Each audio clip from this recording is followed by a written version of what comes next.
Well, he called himself the happiest man on earth, sharing his wisdom that life can be beautiful if you make it beautiful. Australian Holocaust survivor Eddie Jaku has died at the age of 101.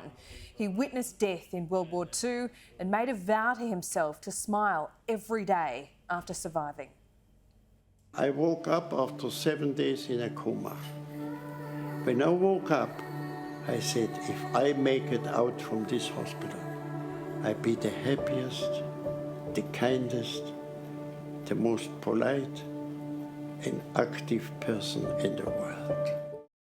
And we were lucky to have him for 101 years. Joining me live now is Alex Ruchin, the CEO of the Executive Council of Australian Jewry. Alex, thanks so much for your time. He was an extraordinary man that touched so many lives. If you met him or you didn't meet him, you couldn't help but feel his infectious happiness. That's right. He was a remarkable human being. He just exuded this magnetism, this radiance, this hope. He had the most kind and warm smile that you've ever seen.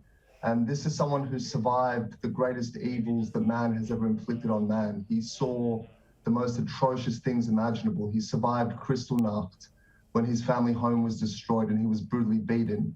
He survived Buchenwald.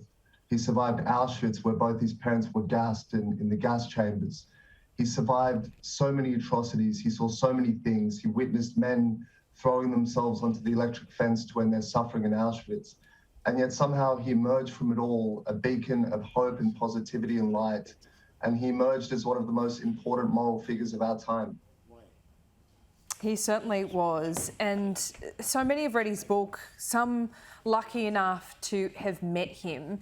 But what did he do, not just for the broader community, but the Jewish community?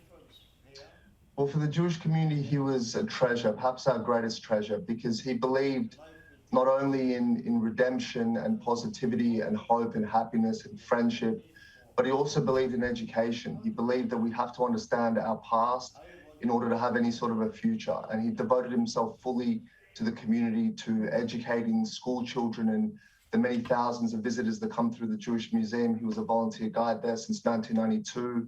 He gave so much of himself. He was so generous.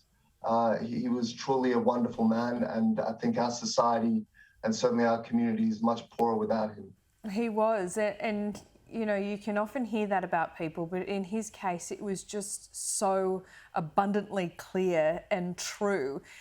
It is really, I mean, he did actually live his motto, the happiest man on earth. It's pretty difficult to be that happy all the time. Do you know any of his secrets? Look, he fixed himself on this mindset that having survived the horrors that he went through, having seen the barbarity of mankind, of what humans are capable of doing, that he was going to take a different path, that he was going to find the good, the positivity, the hope in every single day. He was going to devote himself to friendship, to family, to community. It takes immense strength and fortitude and courage to embark on such an approach. And I think each of us, even though we'll never see the horrors that he saw, we each face adversity in our lives, and we can learn the lesson of it, that we can find hope and find strength through friendship and love and happiness.